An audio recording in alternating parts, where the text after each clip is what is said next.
Dragi otroci, najstniki, mladostniki in odrasli.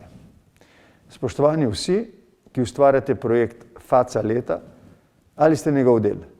Veseli me, da smo znova skupaj. Najprej, prosim, sprejmite prejemniki letošnje nagrade Faca leta 2020 moje prisrčne čestitke. Res ste prave face, s svojimi posebnimi talenti izstopate, navdihujete drug drugega in nas vse in tako spreminjate svet okoli sebe na boljše. Razvijate se v odgovorne posameznike in delate družbo, v kateri živimo, boljšo. Verjamem, da ste veliko svojih vrstnikov spodbudili, da so se po vašem zgledu opogumili in tudi sami pri sebi odkrili lastnosti, ki jih osrečujejo in povezujejo z drugimi. Tako je krog navdiha sklenjen in trden.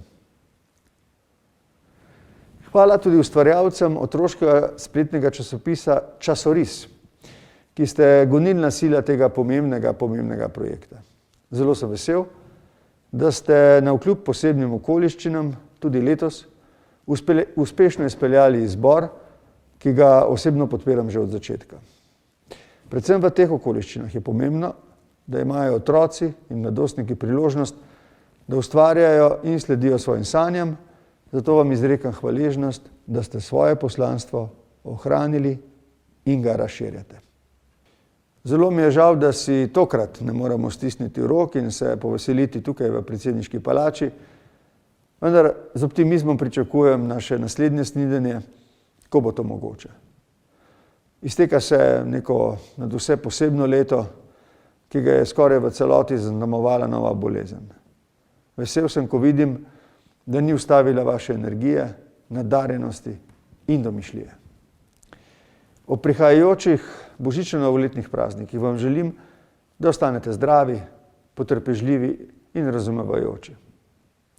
Kot vaš predsednik sem neizmerno ponosen na vas vse. Želim vam, da ostanete veseli, polni življenjske energije, optimizma in navdiha. Prepričan sem, da bo naslednje leto med vami še več žarečih obrazov za željo, da se nam predstavijo. Srečno.